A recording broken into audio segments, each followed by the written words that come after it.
Une fois que ce genre de maladie chronique s'est lancé, on Oui. peut revenir en arrière?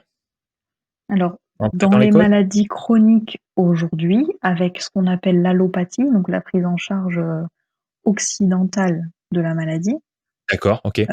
aujourd'hui, on ne parle pas de guérison. Oui. Donc, a priori, on ne revient pas en arrière. On peut parler de rémission. C'est des Ouais. pathologies qui parfois sont en veille et effectivement, Oui. dans les analyses, sanguines, par exemple, le gène s'exprime moins quand la maladie est en rémission. On D'accord. voit des gens qui sont en rémission pendant 10-20 ans et d'autres qui Ouais. sont en poussée ou en crise, constamment. Mmh. Mais c'est vrai que D'accord. l'allopathie, les médecins aujourd'hui ne promettent pas de guérison. Une fois qu'elle est déclenchée, elle est là. Mmh. D'accord et OK et du coup, on va parler de rémission, imaginons quelqu'un qui a une maladie chronique qui n'est pas Oui, fatale. oui. Si la personne meurt de quelque chose d'autre, 20 ans après, alors qu'elle a fait 20 ans de rémission, on va quand même considérer qu'elle est en rémission et on va pas vraiment se dire, peut-être que la personne était guérie, peut-être qu'on a réussi à désactiver son gène, peut-être que la personne a réussi à désactiver son gène grâce à des choses qu'elle a mis en place. Voilà, Non, non, ça c'est pas fait un pas partie. discours que les médecins tiennent aujourd'hui, en France, dans la prise en charge, classique, on va dire, en tout cas. D'accord, d'accord et donc ça veut dire qu'il y a des prises en charge moins classiques ou dans d'autres pays Oui, où on voit pas les choses de la même manière?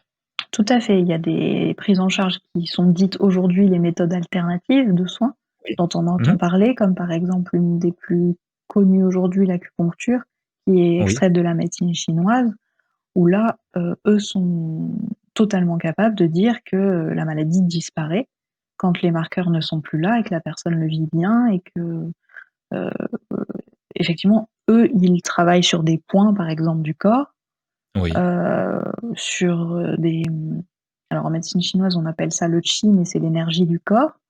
Par exemple, Mmh. eux considèrent que si tout est aligné, que les points sont à la bonne place, les énergies circulent, que le patient le fait en conscience et qu'effectivement le corps petit à petit est nettoyé de tout ça et va de mieux en mieux, heu, il n'y a pas de raison que la maladie reste.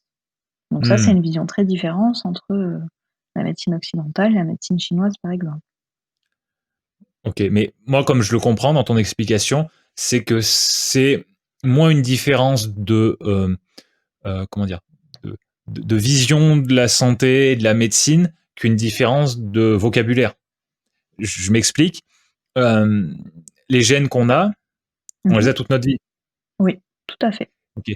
Donc si on dit qu'on guérit pas de sa maladie, on peut aussi dire qu'on l'a eu toute sa vie et c'est juste qu'on l'avait pas activé au départ. Tout à fait d'accord avec toi. OK, donc voilà, OK. C'est ce que je voulais savoir. S'il y avait, si à ce niveau-là, c'était plus une question effectivement de, mmh, de théorie, de la santé ou juste une question de sémantique, de mots et OK. Mais c'est vrai que si je réfléchis au vécu que nous rapportent les patients ne le vivent pas comme ça. Ils ne se disent pas: «J'avais ce gène avant, j'aurais pu être malade et finalement il s'est déclenché». Eux, ils le vivent vraiment comme: «J'avais une vie avant et j'ai une vie après la maladie».